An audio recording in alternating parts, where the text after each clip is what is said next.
Hi friends, എല്ലാവർക്കും നമസ്കാരം. Cinema കൊട്ടകയിലേക്ക് സ്വാഗതം. എമ്പുരാൻ സിനിമ കേരളത്തിലും ഇന്ത്യയും മൊത്തത്തിൽ ചർച്ചയായിക്കൊണ്ടിരിക്കുകയാണ്. അപ്പം അത് സിനിമയെ ഭയങ്കര വലിയ സിനിമയായതുകൊണ്ടോ ഒന്നുമല്ല. ഈ സിനിമ നടിമാരുടെ ബിക്കിനിയുടെ കളറിൽ വരെ രാഷ്ട്രീയവും പിന്നെ വല്ല മതത്തെയും കുത്തിയിളക്കാനും നടക്കുന്ന ചില ടീമുകൾ ഇങ്ങനെ സിനിമയ്ക്കെതിരെ സംസാരിച്ചുകൊണ്ട് രംഗത്തിറങ്ങിയിട്ടുണ്ട്. അപ്പൊ ഈ സിനിമയിൽ പറഞ്ഞേക്കുന്ന രാഷ്ട്രീയമാണ് ഇവരുടെയൊക്കെ പ്രശ്നം. ഈ സിനിമയിൽ രാഷ്ട്രീയം പറഞ്ഞിട്ടുണ്ട്, രാഷ്ട്രീയ പാർട്ടികളെ വിമർശിച്ചിട്ടുണ്ട്. സിനിമയിൽ പല പേരുകളിലാണെങ്കിലും നമുക്ക് പടം കാണുന്നവർക്കറിയാം ആർക്കിട്ടൊക്കെയാണ് തട്ടിക്കൊടുക്കുന്നത്. എല്ലാവർക്കിട്ടും കിട്ടിയിട്ടുണ്ട്. അതിൽ ഒരു പ്രത്യേക കാര്യം ഞങ്ങളെ തന്നെയാണ് പറഞ്ഞ് ഞങ്ങളാണ് എന്ന് പറഞ്ഞ് ഞങ്ങൾ രേഖതാണത് എന്ന് പറഞ്ഞ് രംഗത്ത് വന്നിട്ടുണ്ട്. അപ്പോൾ അവര് പറയുന്നത് ഈ സിനിമയില് അവരെ മറ്റേ ഗുജറാത്ത് കലാപവും അതൊക്കെ കാണിച്ചാണ് ഇവരുടെ പ്രശ്നം. അപ്പൊ ഇതിനകത്ത് എല്ലാ രാഷ്ട്രീയ പാർട്ടികളെയും വിമർശിച്ചിട്ടുണ്ട്. അപ്പം അതിൽ ബാക്കി ആർക്കും ഇല്ലാത്ത പ്രശ്നം ഇവർക്കുണ്ട്. അപ്പൊ ഈ സിനിമ ലൂസിഫർ സിനിമയുടെ കഥയിൽ തന്നെ ഒരു മെയിൻ ഇതാണ് ഈ കേരളത്തിലെ രാഷ്ട്രീയവും അത്. അപ്പൊ അത് ഇപ്പൊ ലൂസിഫർ സിനിമ കണ്ടാലും ഇപ്പം ഇതിറങ്ങിയ ട്രെയിലർ കണ്ടാലും ഇതിന്റെ എമ്പുരാന്റെ ട്രെയിലറിലും ഒക്കെ വ്യക്തമായിട്ട് ഉണ്ടായിരുന്നു. അതിനുശേഷം സിനിമ ഇറങ്ങുന്നതിന് തലേദിവസം വരെ ഒരു കുഴപ്പമില്ലാത്തവര് ആദ്യ ഷോ കഴിഞ്ഞപ്പോഴത്തേന് മനഃപൂർവ്വം ഈ പടത്തെ ഡീഗ്രേഡ് ചെയ്യാൻ വേണ്ടി തുടങ്ങിയിരിക്കുന്ന ഒരു പരിപാടിയാണ്. ഇതിലൊരു കാര്യമില്ല. ഇത് കേരളത്തില് എല്ലാവരും ഇത് വിശ്വസിച്ച് സിനിമയ്ക്ക് പോകാതിരിക്കും എന്ന് ഞങ്ങൾ പ്രതീക്ഷിക്കുന്നില്ല. എന്നാലും അങ്ങനെ ആരിലൊക്കെ ചിന്തിക്കുന്നുണ്ടെങ്കിൽ ഒരു ലാലേട്ടൻ സിനിമ ആഘോഷമായിട്ട് തിയേറ്ററിലിരുന്ന് കാണുന്നതിന്റെ എക്സ്പീരിയൻസ് നിങ്ങൾ മിസ്സാക്കുകയാണ് ചെയ്യുന്നത്. ലാലേട്ടനെ വെളുപ്പിച്ച് സംസാരിക്കും. ലാലേട്ടനെ ഒന്നും പറയാൻ പറ്റില്ല. അതല്ല, കുറച്ച് തീവ്ര ടീമുകളുണ്ട്. ഇവന്മാർക്ക് ലാലേട്ടനൊന്നും ഒന്നുമില്ല. ഇന്നലെ വരെ മറ്റേ വിശ്വശാന്തി ഫൗണ്ടേഷന്റെ ഭാഗമായിട്ട് കുറച്ച് പരിപാടികളൊക്കെ ചെയ്യുന്നുണ്ട്. അതൊക്കെ കാരണം പുള്ളി മറ്റേ ഒരു സംഘപരിവാർ ചായ കൊള്ളാന്ന് പറയുമ്പോ കോൾമൈരി കൊണ്ടിരുന്ന മാർക്കൊക്കെ പുള്ളി ഒരു രാത്രി വെളുത്തപ്പോഴത്തേന് സുഡാപ്പിയായി വേറെ സംഭവങ്ങളാവുന്നു. പിന്നെ രാജുവേട്ടൻ സുഡാപ്പിയാവുന്നു. പുള്ളിക്ക് പിന്നെ മറ്റേ വാര്യംകുന്നന്റെ മലബാർ കലാപത്തിന്റെ ഇറങ്ങത്തില്ലല്ലോ. അന്നേരം തൊട്ടേ പുള്ളിക്ക് പിന്നെ അങ്ങനെ ഒരു പേരുണ്ട്. ലാലേട്ടന് ഇന്നലെ രാത്രി കൊണ്ട് ചാർത്തി കെട്ടിയിട്ടുണ്ട്. അല്ല, ഇന്നലെ ആദ്യത്തെ ഷോ കഴിഞ്ഞപ്പോഴത്തോട് ചാർത്തി കെട്ടിയിട്ടുണ്ട്. ഇതിന്റെ പേര് പറഞ്ഞാൽ പടത്തെ കൂടെ നശിപ്പിക്കും. അതെ, ഇതില്ല പടത്തില്. ഇങ്ങനെ നെഗറ്റീവ് അടിച്ചേൽപ്പിക്കേണ്ട കാര്യമുണ്ട്. പടം നല്ലൊരു സിനിമയാണ്. തിയേറ്ററിൽ പോയി നമുക്ക് എൻജോയ് ചെയ്ത് കാണാൻ പറ്റുന്ന ഒരു സിനിമ തന്നെയാണ്.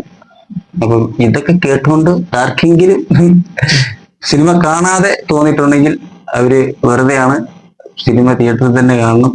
ഈ സിനിമ വിജയിക്കേണ്ടത് നമ്മുടെ മലയാളം സിനിമ ഇൻഡസ്ട്രിയുടെ തന്നെ ഒരാവശ്യമാണ്. ഇപ്പം പുതിയ വലിയ സിനിമകൾ എപ്പോഴും വേറെ ഭാഷകളിൽ നിന്ന് വരുമ്പോൾ കാണുന്നത് മാറി നമ്മുടെ ഇൻഡസ്ട്രിയിൽ നിന്നും കണ്ടിന്യൂസ് ആയിട്ട് വലിയ സിനിമകൾ വരാനും പുതിയ പ്രൊഡ്യൂസർമാരും വെളിയിലുള്ള വലിയ പ്രൊഡ്യൂസർമാരും ഒക്കെ ഇവിടെ വന്ന സിനിമകൾ ചെയ്യാനുള്ള ഒരു ധൈര്യം കിട്ടണമെങ്കിൽ ഇങ്ങനെ ഇറങ്ങുന്ന സിനിമകളൊക്കെ നല്ലപോലെ കളക്ട് ചെയ്യേണ്ടത് നമ്മുടെ ഇൻഡസ്ട്രിയുടെ ഒരു ആവശ്യമാണ്. അപ്പോൾ അത് മറന്നിട്ടാണ് ഇമാതിരി തോന്നിവാസം ഇപ്പം ഇവിടെ നടക്കുന്നത്. ഇപ്പൊ ഈ എമ്പുരാൻ സിനിമയെ വിമർശിക്കുന്നവര് കുറച്ചു കാലം മുമ്പ് ഒരു പ്രൊപ്പഗണ്ട സിനിമ ഇവിടെ ഇറക്കിയപ്പോ അതിന്റെ പേരിനെ ചൊല്ലി, ആ സിനിമയുടെ പേരിനെ ചൊല്ലിയും ആ സിനിമയിലെ കണ്ടന്റിനെ ചൊല്ലി വിവാദം ഉണ്ടായപ്പോ സിനിമയെ കാണണം എന്നൊക്കെ പറഞ്ഞ് കുറെ ടീമുകൾ ഉണ്ടായിരുന്നു.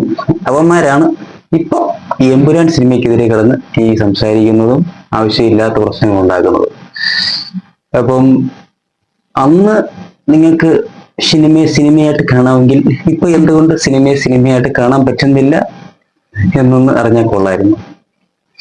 ബഹിഷ്കരിക്കുന്നവരെല്ലാരും അങ്ങോട്ട് മാറി ബഹിഷ്കരിക്കും. അപ്പം അതെ, അപ്പൊ ഈ പടത്തെ വിമർശിക്കുന്നവര് ഈ പടത്തെ നശിപ്പിക്കാനാണ് ശ്രമിക്കുന്നതെങ്കിൽ നിങ്ങൾ ചെയ്യുന്നത് ഈ പടത്തിന് പിന്നെയും വിജയത്തിലോട്ട് പോകാനുള്ള ഇന്ധനം ആവുന്നതേ ഉള്ളൂ.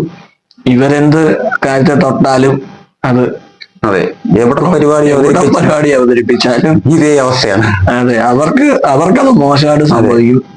ഇവർക്ക് നിങ്ങൾ വിമർശിക്കുന്നവർക്ക് ഇത് ബൂസ്റ്റ് ആയിക്കൊണ്ടിരിക്കും.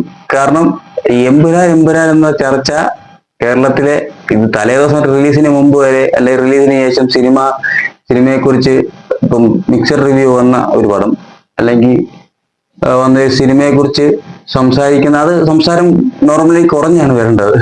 ഇത് നിങ്ങൾ ഈ പരിപാടി ചെയ്യുന്നത് കൊണ്ട് ഈ പടം ഇപ്പം നല്ല റിവ്യൂസിലോട്ട് പോകുന്നുണ്ട്. ഇപ്പൊ ആന്റണിക്ക് രാജുവേട്ടൻ മെസ്സേജ് അയച്ചാണ്. അതെ, ഓക്കെ അല്ലേ നമ്മൾ പറയാതെ ഒരു പ്രൊമോഷൻ ടീം ഇറങ്ങിയിട്ടുണ്ട്.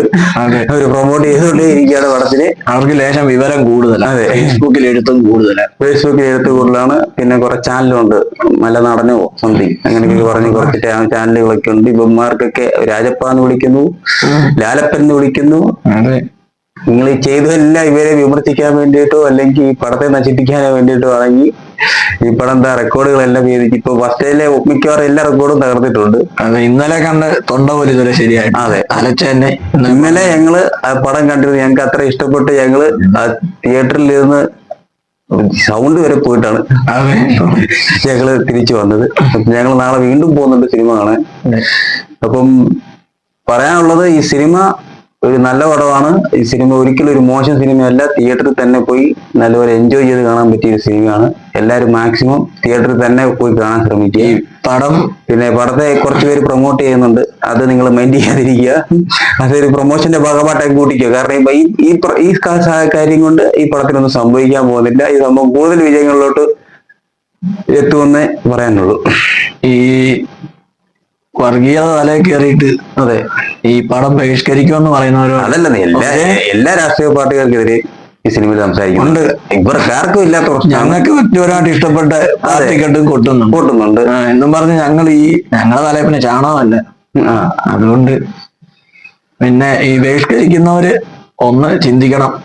ഇങ്ങനൊരു പടം ഇറക്കണമെങ്കിൽ അതിന് ഒരേ ഒരു പൃഥ്വിരാജ് മാത്രമേ ഉള്ളൂ. അതെ, വേറെ മലയാളത്തിൽ ആരല്ല ഇക്ക പോലുള്ളവർ വരുന്നു. എല്ലാം ഇത്രയും ഒരു ബഡ്ജറ്റിൽ വന്നൊരു സിനിമ, അത് വെളിയിലോട്ട് പ്രമോഷന്റെ കാര്യമാണെന്ന് പറഞ്ഞാലും നല്ല രീതിക്ക് വെളിയിലോട്ട് എല്ലാം ചർച്ചയായിട്ട് നിൽക്കും എമ്പുരാൻ. അപ്പം സിനിമ ഇനി കൂടുതൽ റെക്കോർഡുകൾ ഭേദിക്കും. അതിനെ നിങ്ങൾ ചെയ്യുന്ന വലിയ സഹായത്തിന് ആന്റണി ചേട്ടന്റെയും പിന്നെ രാജുവേട്ടന്റെ ഭാഗത്തുനിന്നുള്ള ഒരു നന്ദി ഞങ്ങൾ അങ്ങ് അറിയിക്കുകയാണ്. അതെ, അപ്പം എല്ലാവരും സിനിമ തിയേറ്ററിൽ തന്നെ പോയി കാണുക. തിയേറ്ററിൽ തന്നെ കാണേണ്ട സിനിമയാണ്. കൂടാതെ ഈ വർഗീയം വിളമ്പുന്ന ഫേസ്ബുക്ക് അമ്മായിമാരുടെ പോസ്റ്റുകൾ, എമ്പുരാന് എതിരെയുള്ള പോസ്റ്റുകൾ നിങ്ങൾ എമ്പുരാൻ കണ്ടോണ്ടിരിക്കുന്ന സമയത്ത് ഇന്റർവെൽ ആകുമ്പോ തന്നെ എടുത്ത് വായിക്കണം. അതെ, വായിച്ചിട്ട് അർഹിച്ച അവജ്ഞയോടെ പുച്ഛിച്ച് തള്ളുക. എന്നിട്ട് സിനിമ ആസ്വദിച്ച് തിരിച്ചിറങ്ങി വരിക. അപ്പൊ എല്ലാവരും സിനിമ കാണുക, തിയേറ്ററിൽ പോയി കാണുക, എൻജോയ് ചെയ്യുക. ഈ നടക്കുന്ന കാര്യങ്ങളിലൊന്നും സിനിമ ഒരു ബാധിക്കുന്ന കാര്യമല്ല. സിനിമ നമുക്ക് ആസ്വദിച്ച് തന്നെ കാണാൻ സാധിക്കും. ചില സിനിമകൾ കാണുമ്പോൾ മാത്രം ഇവർക്ക് ഭയങ്കര അത് വലിയ പൊട്ടിയൊരിക്കല്ല. ചില സിനിമകൾ കാണുമ്പോൾ ഇവർക്ക് പിന്നെ അത് ഭയങ്കര വലിയ ലോകോത്തര മേക്കിങ്ങും ലോകോത്തര കഥയും ഓസ്കാർ അതെ അവരെ കേട്ടണം മേളോട്ട്. അതെ, അവര് നല്ലത് പറയും. അങ്ങനെയാണെങ്കിൽ അവര് നല്ലത് പറയും. അല്ലാത്തതിനെല്ലാം ഇങ്ങനെ വന്ന് ചൊറിഞ്ഞുകൊണ്ടിരിക്കും. അപ്പം അതിനൊന്നും ആരും മെയിൻ ചെയ്യേണ്ട ആവശ്യമില്ല. അപ്പം എല്ലാവരും സിനിമ കൊണ്ട് ആസ്വദിക്കുക. നമുക്ക് അടുത്ത വീഡിയോ കാണാം. ബൈ.